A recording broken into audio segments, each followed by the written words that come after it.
Assalamualaikum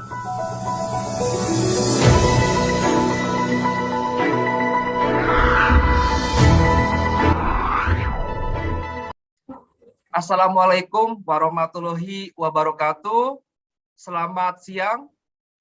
Sebelumnya kami ucapkan banyak terima kasih dan salam hormat kepada Ibu dosen, yaitu Ibu Dr. Natasha Yunita Sugiastuti, SHMH, sebagai dosen kami berdua di mata kuliah Peranan Hukum dalam Pembangunan, Magister Hukum Trisakti.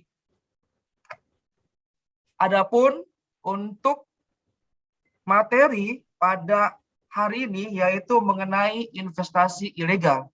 Nah, sebelum ke materi pokok, mohon izin untuk memperkenalkan terlebih dahulu. Saya sendiri, nama saya Azizul Husni Mubarok, SH. Nama panggilan Zul, dan beraktivitas sekarang sebagai pegawai swasta di perusahaan nikel dan batubara. Adapun untuk rekan kami, yaitu ada Mas Robi. Silakan Mas Robi untuk memperkenalkan terlebih dahulu. Baik, terima kasih Mas Izul. Perkenalkan, nama saya Robi Rahmat Muktasan Siagian, Sarjana Teknik, ST. Saya adalah lulusan Teknik Mesin Universitas Trisakti. Saya dan Mas Izul saat ini bersama-sama menempuh Magister Ilmu Hukum Pasca Sarjana di Universitas Trisakti. Dan salah satu mata kuliah yang kami sedang tempuh adalah Peranan Hukum dalam Pembangunan yang diampu oleh Ibu Dr. Natasha Yunita Sugiastuti, SHMH. Sebagai tugas yang diberikan kepada kami yaitu untuk mempresentasikan atau menyampaikan materi yang telah kami buat di dalam paper yang telah kami buat sebelumnya, dan kami coba dalam bentuk kami upload dalam bentuk video ini. Semoga video ini bisa bermanfaat baik bagi sesama akademisi, sesama mahasiswa maupun para penonton video ini. Baik. Nah, tema yang kami ambil ini adalah terkait dengan investasi ilegal atau biasa orang sebut dengan investasi bodong. Lebih tepatnya, kenapa investasi ilegal atau investasi bodong ini masih marak di Indonesia. Kita mencoba untuk menganalisis ini menggunakan teorinya dari Lawrence Friedman. Oke, sebagai awal kami sampaikan bahwa sebagai pendahuluan bahwa sejak Indonesia merdeka ya, sebetulnya Indonesia itu sudah mencanangkan bahwa Indonesia ini ingin merubah sistem ekonomi kolonial yang mengutamakan paham individualisme ya atau azas perorangan menjadi sistem ekonomi yang berdasarkan paham demokratis.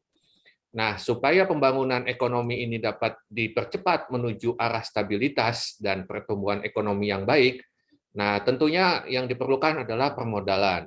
Nah, permodalan ini biasa kita dapatkan melalui modal dalam negeri maupun modal luar negeri yang pemanfaatnya secara maksimal akan kita gunakan untuk kebaikan masyarakat secara luas. Nah, pemerintah juga sudah mengharapkan masyarakat umum untuk dapat berinvestasi agar dapat dimobilisasi secara maksimal untuk menambah kemampuan produksi barang-barang dan jasa yang dibutuhkan dalam perekonomian. Dan itu bisa berlaku sebagai engine of growth gitu ya. Artinya investasi ini diharapkan dapat membangun perekonomian bangsa Indonesia. Betul. Nah, pemerintah sendiri sebetulnya terutama di masanya Pak Jokowi ini itu sudah sempat mencanangkan untuk mendapatkan investasi sekian triliun rupiah. Betul. Mungkin di berikutnya ya, Mas Izul ya. Betul. Nah, ini jadi capaian realisasi investasi dan penyerapan TKI kumulatif pada tahun 2021 ini yang kita dapatkan ya, saya dan Mas Izul dapatkan ini dari sumber BKPM, yaitu Badan Koordinasi Penanaman Modal, bahwa realisasi di tahun 2021 kumulatifnya adalah 901,02 triliun rupiah. Banyak sekali ya. Sementara target yang dicanangkan oleh Presiden RI Pak Jokowi ya itu Betul. sebesar 900 triliun rupiah. Rupiah, betul. Ya, sementara kalau target RPJMN ya itu sebetulnya hanya 858 triliun rupiah. Kalau RPJMN ini kepanjangannya apa ya, Mas Izul ya?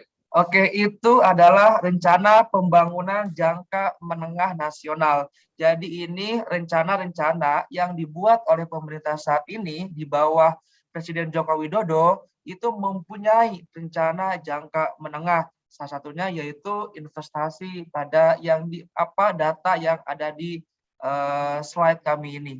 Itu Mas Robi. Jadi kalau dibandingkan ya target Pak Presiden Jokowi dengan realisasinya itu sebetulnya sudah melebihi ya, Mas Izul ya? Melebihi dari target investasi atau target dari yang dicanangkan oleh Pak Presiden kita ini. Itu Cukup sekitar sekali ya. 100,1% lah ya kira-kira ya, Mas Izul. Betul, Mas Robi. Nah, kalau dibandingkan dengan RPJMN itu pencapaiannya malah lebih besar ya. Itu bisa di atas 104% lah. 4,8%, tepatnya di angka 100,4,8%, Mas Robi. Oke, jadi memang menurut kami ini adalah pencapaian luar biasa yang dilakukan oleh pemerintah Republik Indonesia saat ini. Bahkan ini juga sudah menyerap tenaga kerja Indonesia ya. Secara hasil realisasi investasi ini cukup besar juga ya, Mas Izul ya? Ya tepatnya di angka 1.270.893 TKI. Wah, cukup luar biasa sekali ini. Ini sangat membantu sekali kepada perekonomian Indonesia saat ini yang tentu kita tahu bahwa Indonesia ini dunia ini dilanda COVID-19 yang mengakibatkan banyaknya pengangguran. Tapi dengan adanya target RPJMN yang dicanangkan oleh Pak Jokowi, itu membantu untuk meningkatkan lapangan kerja baru untuk dan realisasi dari investasi kita ini. Itu Mas Robi. Jadi memang pemerintah Indonesia itu sebetulnya sudah sadar ya bahwa iklim investasi dan bisnis itu harus ditingkatkan ya untuk sebagai penggerak ekonomi bangsa. Dan salah satu yang menjadi target pemerintah itu adalah perbaikan infrastruktur ya. Betul, Mas Robi. Betul. Bahkan Presiden Jokowi itu mengeluarkan peraturan presiden ya terhadap untuk peningkatan percepatan proyek-proyek strategis nasional atau yang kita sebut dengan PSN ya. Betul. Nah, ini memang saya dan Mas Izul sudah mengumpulkan beberapa contoh saja. Contoh ini hanya sebagian kecil aja. Kecil. Betul. Ya, betul Mas Robi. Jadi memang pencapaian pemerintah Pak Jokowi saat ini ya sudah meliputi beberapa bidang infrastruktur gitu. Jadi salah satu contohnya adalah jalan tol ya. Jalan tol antara Balikpapan menuju Samarinda. Betul. Yang kedua juga ada daerah bendungan ya, baik bendungan Way Sekampung maupun bendungan Pasir-Loreng. Nah, juga perbaikan infrastruktur ini terkait dengan bandara ya, Bandara Mopah di Merauke ya. Betul. Bahkan Bandara Merauke ini sudah dipakai ya, Mas Izul, sudah bisa dimanfaatkan waktu PON ya, Mas Izul. Ya, betul. Itu dipakai saat pelaksanaan PON, di mana tuan rumahnya itu Papua. Nah, tepatnya pada tahun 2021, PON dilaksanakan di Papua dan menggunakan fasilitas atau bandara yang hasilnya itu dari investasi atau dari RPJMN yang ditargetkan oleh Pak Jokowi ini. Dan itu dimanfaatkan secara langsung oleh para atlet-atlet yang datang ke Papua, gitu Mas Robi. Ya, tentunya juga masyarakat sekitar, ekonomi masyarakat sekitar juga terbantu lah ya, pasti ya, Mas Izul ya. Betul, Mas Robi. Walaupun kita tidak sampai mencari datanya berapa peningkatan dari hasil peningkatan ekonomi dari hasil dari pembuatan Bandara Mopah Merauke ini. Mungkin itu bisa menjadi sebuah penelitian tersendiri lagi nanti ya. Betul. Yang paling penting ini menjadi bahwa pemerataan ekonomi dari Sabang sampai Merauke. Nah, mungkin Papua selama ini kita melihatnya itu ya jauh pegunungan atau jauh atau tertinggal. Nah, dengan adanya ini bahwa adanya pemerataan ekonomi dan ini sudah dicanangkan oleh Pak Presiden. Begitu Mas Robi. Oke. Oke, Mas Izul. Cuman kan itu kalau kita bicara terkait investasi yang dari pemerintah ya. Betul, Ya, betul. sebetulnya investasi sendiri itu apa sih, Mas Izul ya? Ada nggak sih sebetulnya sebuah pengertian investasi itu apa? Oh, ada dong. Nah, saya melihat dari kamus KBBI bahwa yang dimaksud dengan KBBI investasi. itu Kamus Besar Bahasa Indonesia ya, Mas Izul Betul, ya? betul, ini Kamus Ya, Besar Bahasa Indonesia yang resmi dan ini dilihat dari pengertiannya itu bahwa investasi itu adalah penanaman uang atau modal dalam suatu perusahaan atau proyek ya untuk tujuan memperoleh keuntungan. Nah, kalau dikaitkan dengan proyek Pak Jokowi, jelas ini mempunyai keuntungan baik secara langsung maupun tidak langsung untuk masyarakat itu sendiri, Mas Robi. baik, Mas Izul. Nah, kita juga sempat melihat ya definisi dari investasi ini dari beberapa jurnal ya, Jurnal, betul.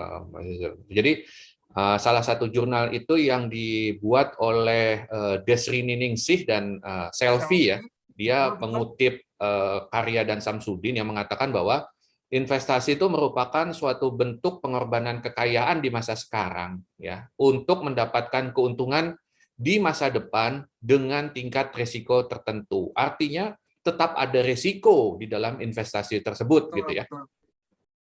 Betul, Mas Robi. Kira-kira ada jurnal lain lagi, Mas Izul Oh, ya, yang bicara ada. tentang itu? Saya mengambil jurnal di salah satu namanya jurnal Pak dari. Pak Didit ya, Didit Herlianto itu ya? Oh, betul, betul. Namanya itu Pak Didit Herianto bahwa Ya. menyatakan investasi tersebut adalah menitipkan sejumlah uangnya agar dikelola dan diolah oleh suatu perusahaan atau instansi, namun sebenarnya perusahaan itu tidak mengelola uang yang Itu dititipkan. Oh, itu Mas Izul. investasi bodong Jadi ya? kalau Pak Didit ya waktu itu bicara tentang suatu Oh iya, bentuk penanaman dana atau modal untuk menghasilkan kekayaan dengan oh iya, memberikan betul, betul, return betul, betul. atau keuntungan baik pada masa sekarang ataupun di masa mendatang ya. Akan datang. Oh iya, iya, maaf, Ya, maaf, maaf. gitu Mas Oke, oke. Mas Izul ya. Thank you Mas Robi atas masukannya. Oke, oke. Ya. Nah, Oke, selanjutnya ya, cuman kan itu kan kita bicara investasi ya dalam arti positif betul, ya. Gitu. betul. Sebetulnya kalau investasi bodong sendiri itu apa sih, Mas Izul ya? Oh iya, nah sekarang ini nih di masyarakat ini banyak sekali kasus-kasus atau kejadian-kejadian yang korbannya itu sampai ribuan dan kerugiannya itu sampai triliunan. Nah, itu dinamakan investasi bodong atau investasi ilegal. Nah, Ya. adapun Mas Robi, pengertiannya itu investasi bodong, saya melihat atau mengutip dari jurnalnya Mbak Heni Safitri dan Heru Nurmayasari bahwa investasi bodong adalah suatu bentuk investasi di mana investor menitipkan sejumlah uangnya agar supaya dikelola oleh suatu perusahaan instansi, namun sebenarnya perusahaan itu tidak mengelola uang tersebut. Nah, kita dengan tujuan untuk dikelola, namun pada praktiknya tidak dikelola. Nah, itu yang dinamakan dengan investasi ilegal atau investasi bodong, Mas Robi. Ya, bahkan mereka tuh terkadang memutar uangnya yang dari satu investor itu ke investor lain ya. Artinya dia membayar keuntungan investor yang lebih dulu itu menggunakan investor yang Yang menyerahkan baru. duitnya secara belakangan ya atau Betul, belakangan. betul, betul, betul. Nah, Dan itu mereka itu biasanya setelah beberapa saat dan mereka sudah tidak bisa lagi mendapatkan member baru, mereka biasanya kabur malah ya, Mas ya Izul ya. betul. Ya, sekarang juga nih ada kasus yang terbaru itu yang kabur ke Turki, yang kabur ke Nah, Rusia. Mereka ini setelah dananya itu habis dan tidak ada lagi dan korbannya itu udah melapor, mereka akhirnya kabur ke Turki untuk melindungi dan menyimpan aset yang didapatkan dari para member atau para korban begitu, Mas Robi. baik, baik Mas Izul. Jadi memang bahaya sekali ya investasi bodong nih ya. Jadi Betul, betul. salah satu investasi ilegal atau money game ini kan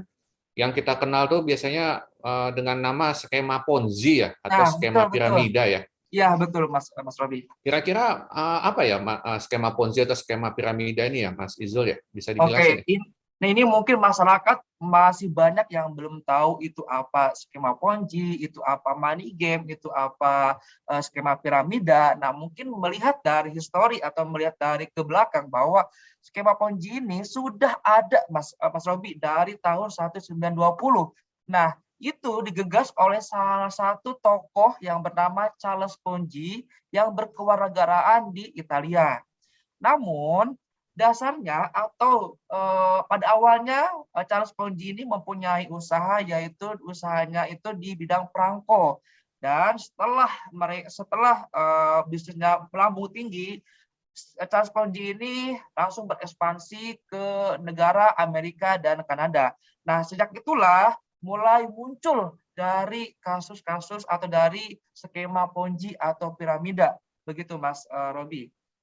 Iya, jadi memang waktu itu awalnya tuh kan dia sebetulnya bisnis biasa ya, artinya Nah, dia betul, betul. adalah jual perangko internasional, di mana kalau zaman dulu kan mengirim surat atau mengirim sesuatu itu kan harus menggunakan perangko ya. Perangko, betul. Nah, perangko itu sama Ponzi itu di mana di negara yang lebih murah dia ambil, ya, terus Betul. dia jual di negara yang lebih mahal harga Mahal, perangko betul, di tersebut. Amerika misalnya gitu. Ya, Betul. namun ternyata setelah dia sukses dengan itu, malah dia menawarkan bentuk investasi yang modelnya adalah dia mengasih keuntungan berlipat ganda ya Betul. dalam waktu yang cepat ya. Kalau nggak salah sekitar 30 hari atau 45 hari dia berani ngasih keuntungan itu 45% ya Ya, terhadap si betul. investor ya. Iya, mereka ini memberikan dengan mengiming-imingi, menjanjikan bahwa kalau kita menanamkan investasi atau menitipkan modalnya itu 1 bulan bisa mendapatkan 40%. Nah, siapa yang nggak mau gitu mendapatkan 1 bulan income pasif dengan 40% dari modal yang kita tempatkan gitu, Mas Robi. Ya, betul. Jadi memang waktu itu sangat menggiurkan ya. Jadi memang Betul, betul, kerugian yang dihasilkan oleh si Charles Ponzi ini cukup banyak ya pada saat betul. itu. Bahkan akhirnya Charles Ponzi ini dijerat juga oleh hukum ya. Betul, Artinya pernah juga, betul. dia akhirnya kena juga gitu, dan dia itu sudah sempat dipenjara walaupun dia sempat kabur itu. Iya, Charles betul, Ponzi itu betul, sempat sempat kabur kabur. juga. Betul. Nah, tapi akhirnya dia ketangkep juga, dia dipenjara. Terus ada lagi penerusnya yang memang menghasilkan penipuan lebih Oh, besar begitu. lagi, tapi Oke, oke. ya ada yang lebih besar lagi dari Nah, dia. apa itu Tapi Mas Robi? Apa itu? saya lupa namanya ya, siapa gitu. Tapi Oke. dia itu memang kerugian yang dihasilkan dia tuh lebih besar daripada si Charles Ponzi sebetulnya. Oke, oke. Tapi karena memang si penggagas pertama piramid ini adalah si Ponzi, Cas makanya lebih kunci. lebih Ya, dikenal ini dengan nama skema Ponzi gitu ya. betul, betul, betul. Dan bahkan beberapa kasus ya, money game ini bisa juga masuk lewat kedok MLM atau multi level marketing ya, Nah, betul, yang betul. menawarkan Produk, passive income, tapi didewa-dewakan bahwa passive income ini akan besar dan tidak ada resiko dan dapat dalam waktu yang sangat cepat gitu. betul, betul. Tapi sebetulnya investasi ilegal nih sudah ada yang ditutup apa belum ya, Mas Oh, Izul ya? nah kita nih punya data nih Mas Robi, bahwa kita setelah melihat data, mencari data dari datanya financialdistrict.com, sudah ada beberapa dan bahkan ratusan investasi ilegal yang ditutup oleh pemerintah sejak dari saya mengambil data dari 2017 sampai 2022. Nah, data yang pertama itu 2017 itu sekitar ada 79, dan yang paling besar itu di tahun 2019, Mas Robi, yaitu di angka 442 investasi bodong atau ilegal yang ditutup oleh pemerintah. Ini menjadi suatu angin segar nih bagi masyarakat, karena pemerintah sudah turun tangan dan sudah menindaklanjuti atas temuan-temuan dan laporan masyarakat mengenai investasi bodong ini.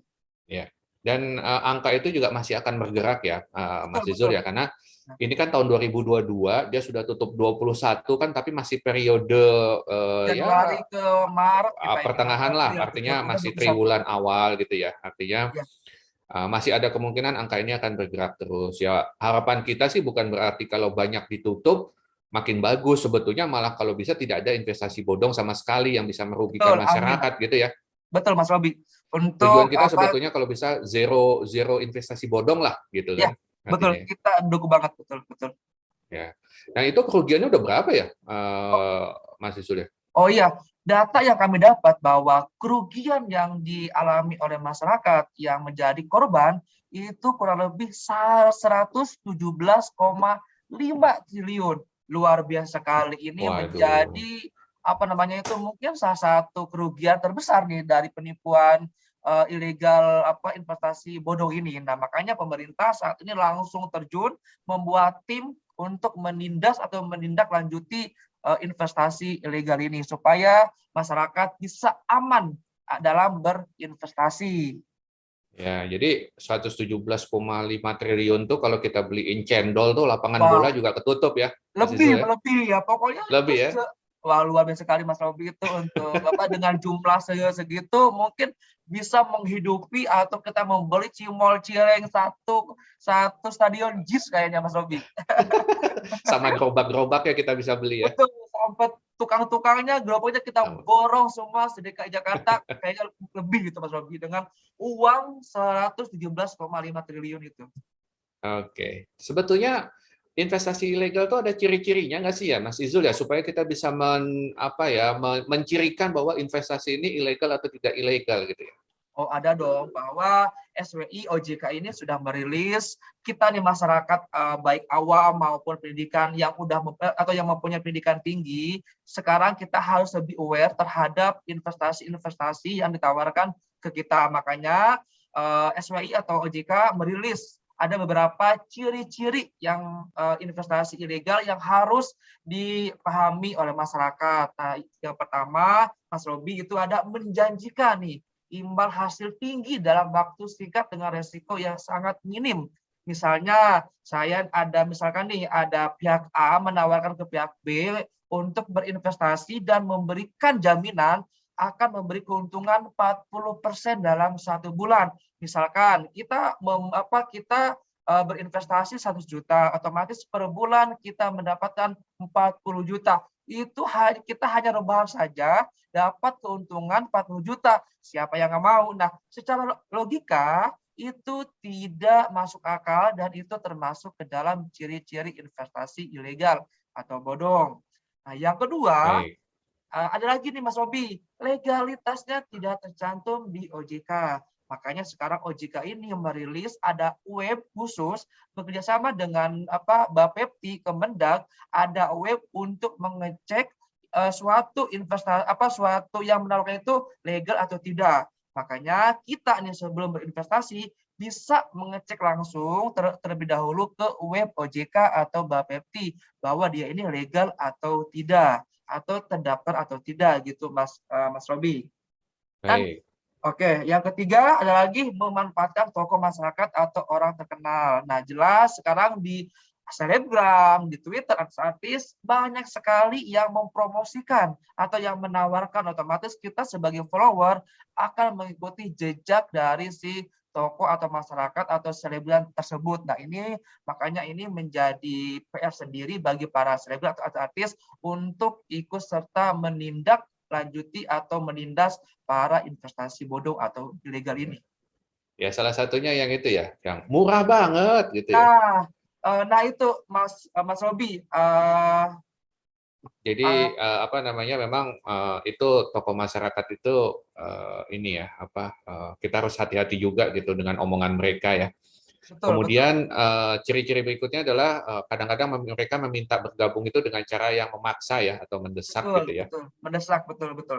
Kemudian juga biasanya informasi yang diberikan oleh perusahaan investasi itu biasanya sangat terbatas gitu, dan mereka biasanya tidak mau membicarakan masalah resiko di situ gitu. Padahal Iya, setiap betul. investasi itu pasti ada resikonya Resikonya gitu. dan biasanya itu mereka hanya keuntungan, keuntungan, keuntungan Ya, tanpa menjelaskan tentang resikonya itu sendiri. betul, betul. Dan satu lagi adalah mereka biasanya rekan jejaknya itu adalah fiktif gitu, yang kita cuman nggak bisa trace terhadap investasi ini sebetulnya mereka baik-baik atau enggak gitu. Makan Betul, dia betul. cuma mengandalkan bahwa tokoh masyarakat aja bergabung dengan Nah, kami, kenapa itu Anda betul, enggak? betul. Biasanya modelnya hanya begitu. Seperti itu. Nah, Baik, itu Betul. Nah, ini mungkin para seleb ini menjadi faktor juga menarik para member atau para masyarakat untuk bergabung ke investasi ilegal tersebut. Baik.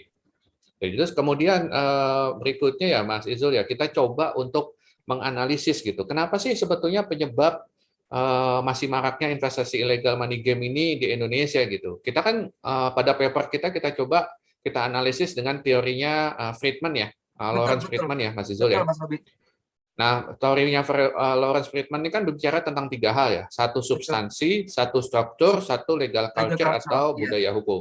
betul. Kira-kira bagaimana tuh substansi itu mengenai apa ya Mas Izul? Oke, jadi substansi itu menurut teori Lawrence Friedman ini menjelaskan bahwa isinya itu mengenai peraturan-peraturan, ketentuan-ketentuan, dasar hukum atau dalam artian legalitas atau payung hukum dari suatu objek tersebut. Misalkan dari investasi ilegal ini ada nggak aturan, ada nggak ketentuannya. Makanya di teori ini dijelaskan dimasukkan ke substansi begitu Mas Robi. Baik, baik. Bagaimana dengan struktur ya?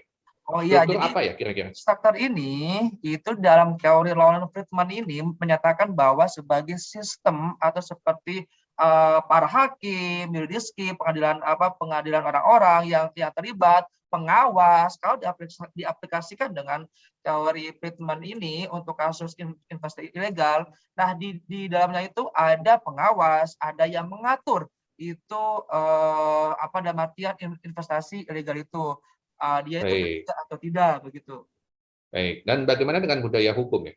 Nah, kalau mengenai budaya hukum, ini cukup erat dengan kebiasaan atau dengan adat yang dilakukan oleh masyarakat, yaitu secara pengertian bahwa dengan kesadaran hukum, nah apalagi masyarakat kita ini masih jauh dari kesadaran hukum dan sehingga banyaknya korban. Makanya kita masukkan dengan legal culture supaya kita mengetahui nih dari budaya hukum apakah pengaruh atau tidak terhadap kasus investasi ilegal ini. Baik, baik. Jadi kita coba ya, kita masuk satu-satu ya terkait Boleh, dengan boleh, boleh. teorinya Lawrence Friedman ini. Jadi Nah, pertama saya ya, coba dulu terkait dengan substansi hukum ya. betul, betul. Jadi substansi hukum itu kita lihat pertama itu kita coba lihat di Undang-Undang Nomor 25 Tahun 2007 tentang penanaman modal ya. Betul. Tapi di penanaman modal ini, di Undang-Undang Penanaman Modal, yang ada itu hanya sanksi administratif, Ya, yaitu untuk perusahaan yang sudah memiliki izin gitu. Artinya oke. dia memiliki izin tapi dia melakukan sesuatu yang tidak berdasarkan undang-undang tersebut sehingga dia mendapatkan sanksi administratif, Oke. baik itu dari peringatan tertulis maupun sampai pencabutan kegiatan usaha ya Oke, gitu. oke. Nah, Tapi kalau di sini gitu, tidak Mas, bicara pidana ya gitu. ya betul. Kalau gitu enteng banget ya hukumannya gitu, Mas. Mungkin apakah ada hukuman lain gitu, Mas, sehingga bisa memperberat dari pelaku ini, Mas? Mungkin. Betul. Nah, makanya kemarin kita coba ya melihat ada nggak sih aturannya yang lain gitu. Nah, memang kita tidak menemukan waktu itu di Undang-Undang Penanaman Modal, sehingga kita Baik. mencoba mencari ke undang-undang yang lebih lebih atas ya, artinya bukan Betul, lebih atas betul. lah, artinya ke undang-undang lain, ke aturan lain yang bisa menjerat atau mendakwa kepada pelaku investasi ini. Kita coba dibuka di Kitab Ya. Undang-Undang Hukum Oh, Pidana ada. ya. Oke, oke. Ada. Jadi kita coba untuk melihat apakah ini bisa memenuhi unsur penipuan. Oke. Jadi orang yang pelaku investasi ilegal ini adalah penipu gitu. Makanya Baik. kita coba bawa ke pasal 378 KUH pidana ya. Oke.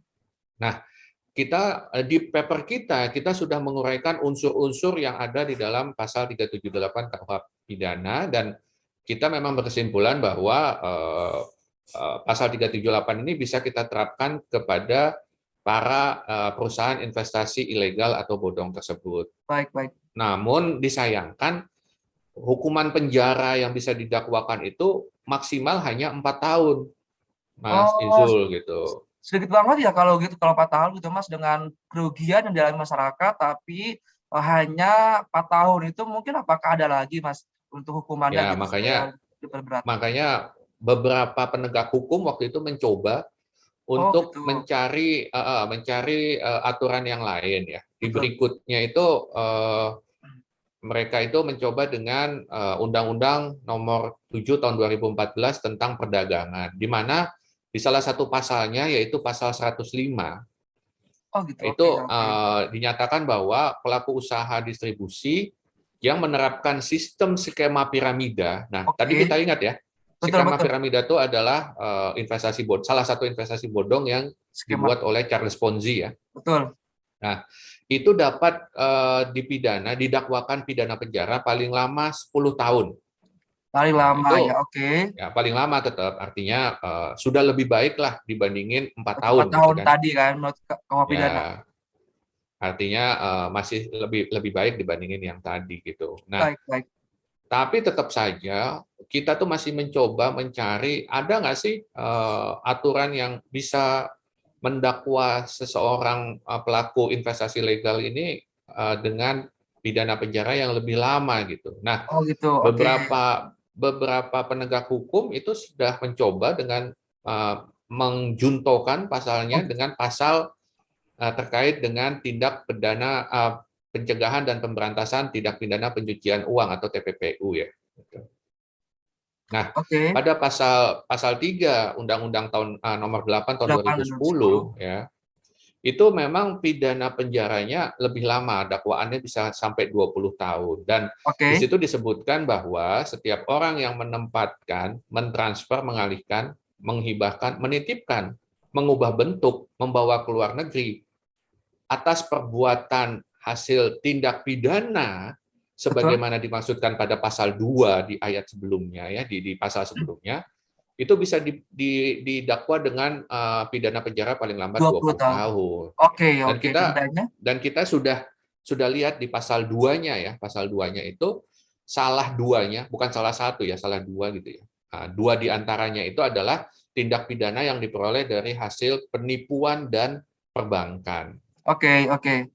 Karena kita sudah membuktikan bahwa investasi ilegal ini masuk ke dalam unsur-unsur di dalam pasal 378 KUH pidana, maka tindak pidana penipuan ini bisa juga kita jungtokan kepada pasal 3 Undang-Undang 8 tahun 2010. 2010 ini. Betul, betul. Gitu. Oke, oke. Nah, terkait berikutnya mungkin terkait dengan struktur hukum ya. Satu. Oh ya, Baik. Jadi tadi kan kita sudah bicara substansi hukum ya, Mas betul, Izul betul ya. Mas Robi. Nah, bagaimana sih dengan struktur hukumnya, Mas Izul? Oke, nah untuk struktur hukum itu karena apa sebelumnya udah kami jelaskan bahwa itu sebagai badan atau pengawas atau lembaga yang membawahi suatu objek atau suatu permasalahan atau suatu hukum tersebut. Misalkan nih dalam hal ini investasi ilegal itu mempunyai atau diawasi oleh beberapa lembaga. Salah satunya yaitu oleh OJK gitu, Mas. Nah, sesuai dengan pasal 1 Undang-Undang OJK tahun 2000 nomor 21 tahun 2011 bahwa OJK adalah lembaga independen dan ya, Ya, lembaga independen. lembaga independen dan bebas dari campur tangan pihak lain yang mempunyai tugas dan fungsi wewenang pengaturan, pengawasan, pemeriksaan dan penyidikan. Oleh karena itu, investasi ilegal atau bodong ini diawasi langsung oleh OJK, begitu Mas Robi. Ya, baik. Dan OJK untuk mempercepat proses penanganan ini, pengawasan ini, dia membentuk Satgas baru ya, Betul, Mas betul Izul ya. Mas Robi. Jadi pada tahun 2007 dia membentuk Satgas Waspada Investigasi atau SWI. Pada Betul, tahun 2007 yang SK-nya itu diperbaharui tiap tahun sebetulnya. betul, betul. Sehingga anggotaannya memang berubah terus gitu. Betul, betul. Keanggotaannya berubah terus.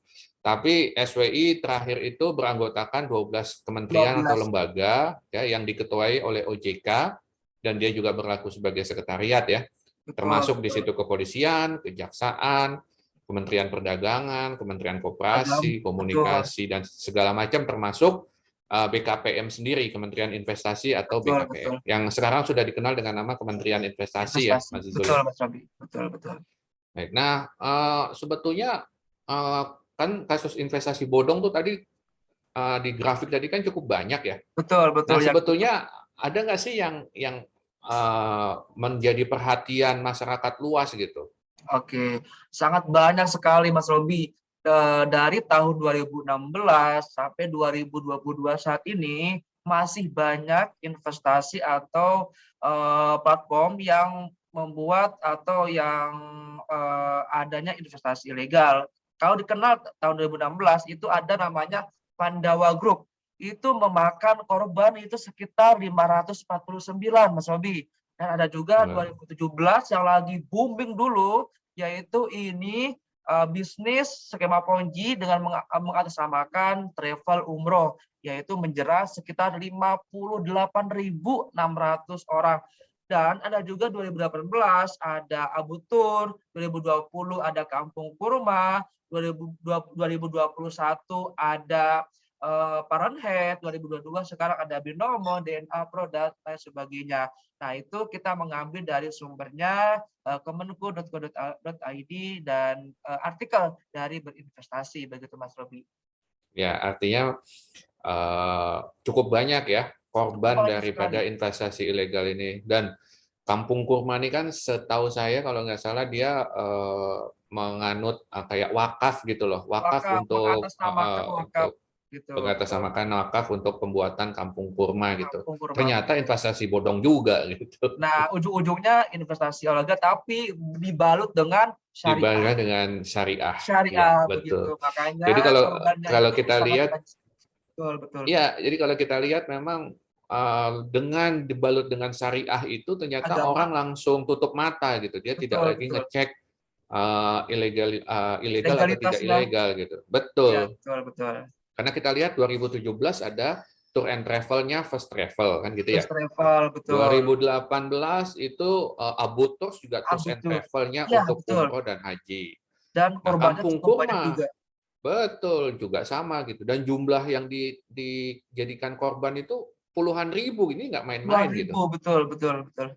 Jadi sebetulnya ada apa gitu dengan masyarakat nih? Ini Ya, kita makanya coba kita lihat nanti juga akan harusnya. bahas, ya betul kita bahas, makanya dari teori Lawrence Friedman ini, dari struktur hukum, substansi, sama budaya hukum. Nanti mungkin kita Baik, akan bahas nih di bagian budaya hukum, gitu Mas Robi. baik, baik, baik, baik. Gimana dengan budaya hukumnya, Mas Zul? Oke, nah ini Mas Robi. Nah, jadi budaya hukumnya itu sendiri pada umumnya masyarakat Indonesia mendambakan kekayaan dengan cara mudah dan cepat beserta instan gitu Mas Robi, dengan Ya, sangat gampang sekali dirujuk, dirayu oleh para pelaku investasi ilegal. Oleh karena itu mungkin ini menjadi PR bagi pemerintah bagaimana caranya supaya masyarakat ini baik pendidikan rendah maupun pendidikan tinggi melek terhadap investasi, tahu apa itu investasi dengan legalitas dan lain sebagainya. Tapi anehnya Mas Robi, apakah masyarakat awam saja atau ada masyarakat yang punya pendidikan tinggi Mas Robi yang kena semacam investasi bodong ini? ya, memang kalau kita lihat korelasinya ya antara pendidikan masyarakat dengan banyaknya jumlah korban dari Korban investasi bodong, kita memang tidak secara detail melakukan investasi yang itu ya, tapi kita temukan ya bahwa di platform online di Detik Jateng itu, jangankan kita yang heran, SWI sebagai lembaga pengawas saja, pengawas, ya itu juga heran. aneh, Kenapa betul. kok korban binomo dan kawan-kawan itu berpendidikan tinggi gitu? Apa Nah, yang salah betul, gitu? betul. Nah, Berpendidikan tinggi itu kan artinya ya dia mungkin sudah S1, sudah S1, S2, S2, tapi tetap juga masih menjadi korban, korban korban betul. dari ini. Apakah karena mindset masyarakat Indonesia ini kan masih agak-agak mistik ya, artinya kayak pesugihan. Masyarakat Kental Indonesia gitu juga ya, masih betul, senang kan betul, betul, betul. pesugihan, masih apa dengan gimana caranya duduk diam dapat duit kan gitu ya, D3 kan ya, Dengan duduk rebahan diam dapat dapat duit. Ya. passive income. Nah, itu betul, betul. Nah, itu artinya apakah memang mindset kita seperti itu dan ada nggak sih hubungannya dengan pendidikan gitu. Nah, kita kan Oke, sempat sempat cek juga ya terkait dengan literasi keuangan ya, betul, betul. Mas Rizal ya. Ya, betul, betul. Jadi literasi keuangan itu yang saya sebutkan itu itu sebetulnya adalah pengetahuan ya, atau keterampilan, bahkan keyakinan yang mempengaruhi sikap atau perilaku seseorang dalam mengambil keputusan atau pengelolaan keuangan yang dalam rangka dia untuk mencapai kesejahteraan diri dia sendiri gitu ya. Oke, oke. Nah, kita ambil di source-nya OJK ya. Di Oke. pedesaan pada tahun 2016 itu tingkat literasi keuangan itu masih 23,9%. Oke, oke. Sementara di tahun 2019 itu memang sudah meningkat menjadi 34,5%. Itu di pedesaan ya. Oke, oke. Nah, kalau di perkotaan itu tahun 2016 33,2%, sementara di tahun 2019 itu sudah capai 41, sekian persen ya. 41,4%. Betul, Ya. betul. Nah, memang ini kalau saya baca di dokumennya OJK, memang ini dilakukan pencatatannya per 3 tahun gitu. Jadi Oke, oke. 2016, 2019, 2019 jadi dan kemungkinan nanti 2022. 2022 ya Yang akan masih keluar on yang proses baru. kayaknya ya, belum rilis Ya, ya, Mas tapi Robi? kayaknya masih belum rilis karena Oke, kita oke, oke. Mungkin nanti kita kemarin kan tunggu kita aja cari ya. belum kita temukan. Ya. Boleh, siap, Nah, siap, siap. kalau ini kita rata-ratakan, ya di berikutnya itu adalah ada tabel, ada grafik yang menyatakan bahwa tahun 2013 itu literasi keuangan itu ada di 21,8, di Oke. 2016 itu ada di 29,7%, di 2019 itu dirata-ratakan itu 38,03%. Persen, betul. Yang bisa ditafsirkan ya bahwa setiap 100 orang penduduk Oke, hanya terdapat 30 orang yang well literate gitu. oke, oke. Nah, well literate ini artinya apa ya, Mas Izul ya? Oke, nah kalau dari pengertian, yang dimaksud dengan will trade itu adalah kondisi di mana seseorang memiliki pengetahuan dan keyakinan tentang lembaga jasa keuangan serta produk dan jasa keuangan, termasuk fitur, manfaat, dan risiko, hak dan kewajiban terkait produk dan layanan jasa keuangan. Nah, serta memiliki keterampilan sikap dan perilaku yang benar dalam menggunakan produk dan layanan jasa keuangan. Begitu Mas Robi kalau dilihat dari pengertian apa itu yang dimaksud dengan will trade. Begitu. Ya, artinya memang well literate-nya adalah kemampuan seseorang ya Betul.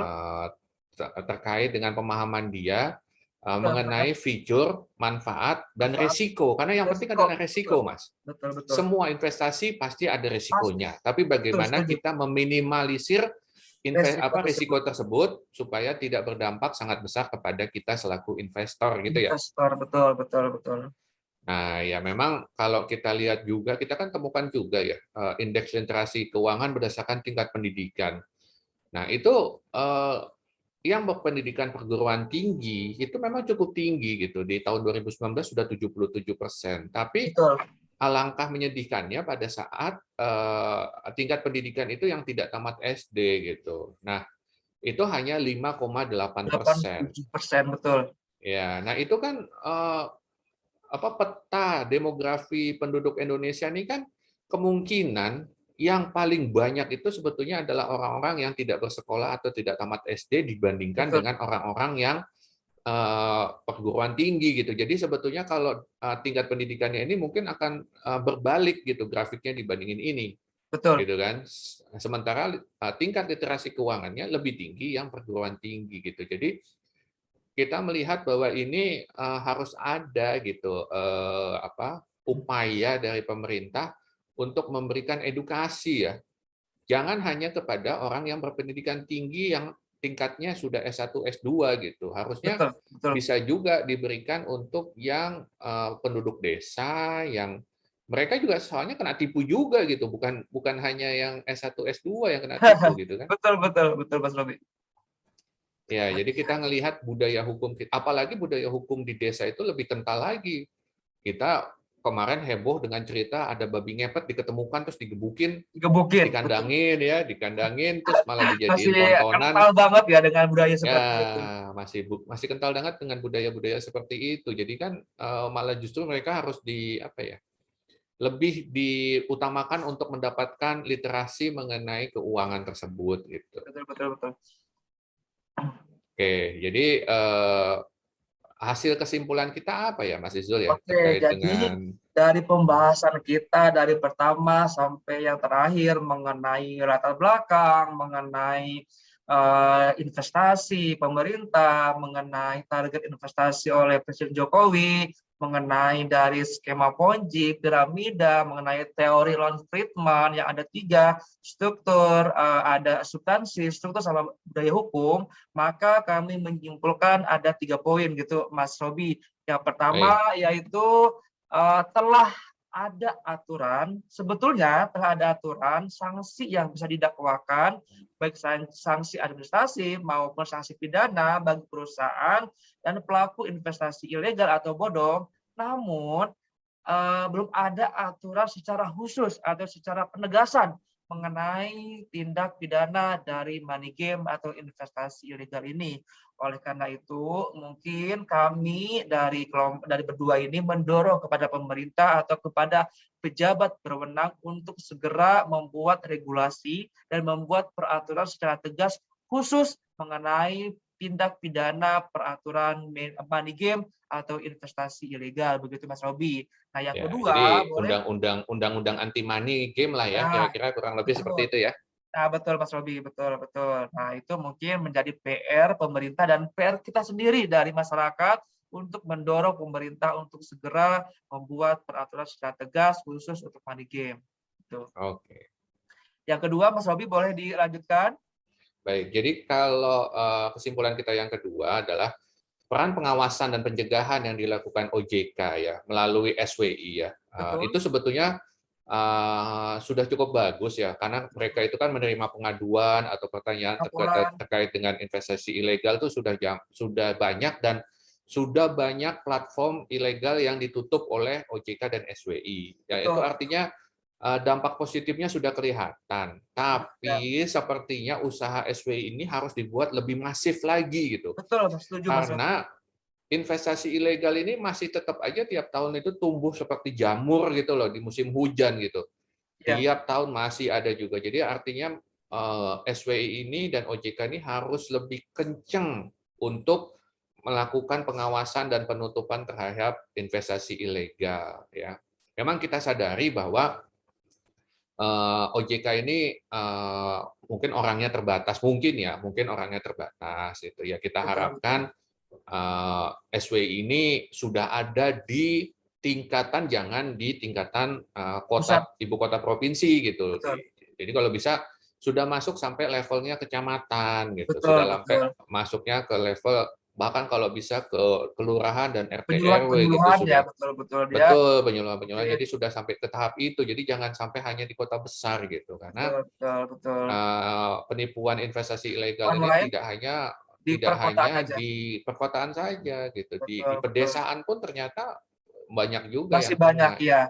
Ya, dan korbannya juga dari pedesaan cukup banyak juga. Karena kan ini kan Betul, manusia itu via online, via website. Jadi semua semua daerah bisa akses dari daerah dari pedesaan sampai perkotaan. Makanya pemerintah saat ini jangan terfokus di perkotaan saja, tapi harus fokus juga di pedesaan supaya merata dan korban tidak bertambah lagi. Begitu Mas Robi. betul, setuju, setuju. Oke. Nah, Nah, terus yang kesimpulan ketiganya, Mas Izul. ada, oke, yang ketiga itu bahwa ini mengenai budaya hukum. Nah, dengan keterbatasan tingkat literasi keuangan yang tadi kita bahas, bahwa menurut data yang kami dapatkan yaitu hanya sekitar 38% masih diperlukan edukasi kepada masyarakat, pedesaan maupun perkotaan dengan format edukasi yang lebih membumi, lebih merata, lebih masif dan melibatkan seluruh komponen masyarakat yang berhubungan langsung maupun tidak langsung. Nah, yaitu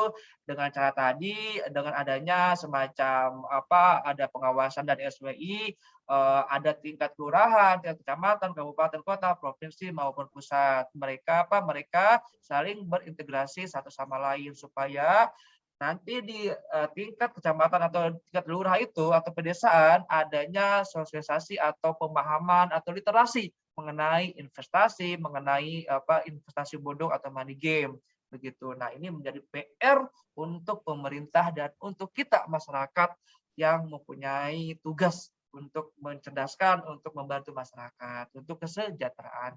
Begitu Mas Robi. Baik, baik. Jadi itulah hasil kesimpulan penelitian yang kita lakukan ya, Mas Izul Betul, ya. betul, Dan betul. ini adalah hasil dari paper jurnal yang sudah Kami buat, kami buat betul, dan kami sudah serahkan, dan ini kami transformasikan ke dalam bentuk presentasi agar bisa dipahami dan ya, ditonton oleh masyarakat luas, supaya ini salah satu bentuk ini kami komitmen peran kami, kami lah, betul, peran kami untuk dapat memberi edukasi juga kepada ke masyarakat masyarakat, luas betul, terkait dengan investasi investasi legal, ilegal atau betul, bodong, money game, khususnya tentang skema Ponzi skema atau skema piramid. piramida, betul, betul. Baik. Oke. Jadi inilah kesimpulan terakhir. Nah, kira-kira kalau mau melakukan penelitian lagi, masih ada nggak ya kira-kira yang bisa kita kembangkan dari ini ya, Mas Izul ya? Oh, jelas. Nah, kalau misalkan lihat dari pengembangan, banyak sekali masih banyak modus-modus dengan investasi ilegal, tapi dengan modus lain, misalkan koperasi lah, ada koperasi ilegal lah, ada dana pensiun ilegal lah, dan lain sebagainya. Nah, tapi mungkin nanti next time kita menggunakan teori lain atau teori Lawrence Friedman juga untuk menganalisis permasalahan-permasalahan di objek lain gitu Mas Robi. Atau dari Mas Robi Ya, ada usulan untuk next ya. time project penelitian apa nih yang benar-benar bermanfaat dan berguna secara langsung untuk masyarakat kita ini. Ya, teori-teori itu bisa kita gunakan teorinya Neihart ya, Oh misalnya ya, betul Mas betul Izul bisa ya. juga itu. Betul. Teori Neihart atau teorinya Berg gitu ya. Nah, betul betul. Saya kurang paham juga apakah nanti kita bisa juga menggunakan teorinya Organsky ya, tapi ya nanti kita coba lihat lah Nah, kalau memang harus kita dicek dulu gitu ya. mau, Ya betul betul. ya, karena nanti bisa nggak kita evaluasi atau kita analisis berdasarkan itu. Ah, betul betul. Oke, siap siap. Ini Oke, mungkin Mas Izul. Tapi Mas untuk Izul ya. punya pengalaman nggak kena investasi bodong atau punya teman atau punya saudara gitu? Oh iya, sebetulnya eh, saya pribadi mempunyai teman, dia ini salah satu yang punya jabatan lah di salah satu bank sama perusahaan swasta juga. Dia ini terjeratnya itu di tahun 2022 per Januari. Dia ini bergabung tanggal 3 Januari 2022. Infonya itu seperti itu. Ya, yaitu dengan diimbing-imbingi eh dia menginvestasikan 1,8 M dengan Waduh, gede juga ya. satu bulannya itu dapat 184 juta. Wih, Nah, langsung dapat otomatis mobil. dong, ya dengan rebahan saja, dengan duduk saja, dengan ini nih dapat setiap bulan dapat keuntungan diiming-imingi dapat keuntungan 184 juta dari 1,8 M itu per bulan. Bahkan bisa lebih, bisa 250 juta, bisa bahkan sampai 500 juta. Infonya seperti itu. Dan modusnya itu si platform tersebut eh, menawarkannya itu suatu produk kesehatan, tapi di belakangnya itu ada robot trading. Nah, Hmm. izinnya itu izin kesehatan, tapi supaya pemerintah pemerintah untuk menggiurkan untuk menutupi, maka dia ditutupi dengan penjualan produk. Padahal di belakangnya itu ada robot trading, ada investasi ilegal, dan parahnya itu mereka ini hanya memiliki izin NIB. Dan karena masyarakat awam atau mungkin non hukum tidak mengetahui, mereka asal percaya saja dengan adanya izin NIB yang itu sangat mudah dan itu prosesnya online, 1 jam bisa keluar itu NIB. Dengan dasar itu, para platform itu menawarkan kepada masyarakat awam bahwa kami ini mempunyai izin legalitas dengan NIB, padahal itu tidak menjadi dasar izin dari investasi ilegal tersebut. Kan kalau kita mau investasi atau suatu platform itu sah atau legal, itu ada izin dari Bapepti dan OJK dan diawasi oleh OJK. Nah, Baik. sebetulnya banyak sekali Mas Robi korban-korbannya itu ada yang 1,8 M, ada 500 juta, ada 300 juta. Jadi itu tergantung dari paket. Ada paket silver, paket gold, paket platinum, paket apalah itu paling tinggi itu 1,8 M, yaitu tergantung dari jumlah berapa yang kita investasikan begitu. Nah, ini mungkin ini menjadi PR dan menjadi pelajaran untuk masyarakat. Kami berpesan jangan sampai percaya dengan diiming-imingi keuntungan di luar nalar, di luar logika dengan 40% yang kita rebahan, mereka akan memberikan keuntungan. Nah, ini jangan sampai masyarakat ketipu kembali. Nah, itu Mas Robi. Baik, baik. Jadi kita sebut saja mawar lah ya. Kita sebut Nah, betul saja betul. mawar. Mudah-mudahan apa yang menimpa mawar Mawar ini tersebut betul, tidak menimpa kepada kita ya semua betul. ya. Dan jadi kita memang kita mengharapkan OJK dan SWI untuk melakukan pengawasan. Nah, Pengawasan tapi betul. tidak ada salahnya juga kita sebagai masyarakat umum agar meningkatkan literasi keuangan kita gitu. Jadi kita Waspadaan bisa juga betul. memahami gitu, memahami dan waspada gitu Betul betul. terkait dengan penawaran-penawaran, apalagi mereka yang tidak pernah menjelaskan terkait dengan risiko. Resiko, nah itu betul betul Betul, betul. karena yang harus dilihat itu adalah resikonya, jangan Resiko dilihat hanya jangan, keuntungan. ya betul, Betul, jangan untung, tapi untungnya kita saja, buta terhadap resiko resiko. yang di depan Betul, mata gitu. karena kalaupun kita pesugihan pun kita punya resiko kan gitu ya. Betul, digebuk Jadi masyarakat lah, iya, atau jadi di babi ngepet inilah aja masih atau digebukin apalah kan. gitu. Pasti ada risiko. Mengepet juga ada resikonya, Ngepet aja apalagi masih ada ini resikonya. investasi yang dititipkan ke lembaga yang tidak jelas dan tidak mempunyai legalitas ya dari pemerintah. Oh iya, Baik, baik. Jadi satu lagi Mas Robi. Dan ya, parahnya si Mawar ini, dia ini lulusan S2 di satu universitas negeri di Yogyakarta. Nah, oh, ini bukan lulusan Trisakti ya? bukan, ini Oh, itu ini. ya bukan. Dan ini teman saya ini lulusan S2, ya ini dari universitas negeri di salah satu kota di Yogyakarta. Nah, ini makanya ini saya juga ini sangat khawatir juga nih si Mawar ini dengan pendidikan tinggi, apalagi masyarakat yang masih awam yang ada di pedesaan. Bagaimana banyaknya mereka korban-korban yang diiming-imingi dengan rebahan bisa menghasilkan 40% income, passive income. Baik, Gitu. baik, baik, Mas Zul. Oke, jadi presentasinya sudah bisa ditutup ya, Mas Ya, Zul ya. oke. Mas Oke, Robi, oke, mungkin oke, alhamdulillah kurang lebih kita 1 jam ya, kita secara memberikan informasi-informasi, memberikan materi, memberikan presentasi mengenai investasi ilegal. Mungkin harapan dari kami berdua ini semata-mata untuk memberikan edukasi, memberikan tugas kami sebagai mahasiswa, sebagai sebagai perubahan dan sebagai memberikan edukasi kepada masyarakat. Gitu Mas Robi. Ada tambahan lagi Mas Robi untuk harapan atau pesan untuk masyarakat, bagi pemerintah, baik masyarakat atau instansi yang berwenang untuk investasi ilegal ini, begitu. baik. Jadi seperti ya apa yang kami simpulkan ya, Mas Zul ya, kami Ya, berharap adanya masukan dari pemerintah untuk agar dibuat undang-undang anti betul. money game Money game. atau anti investasi bodong ya.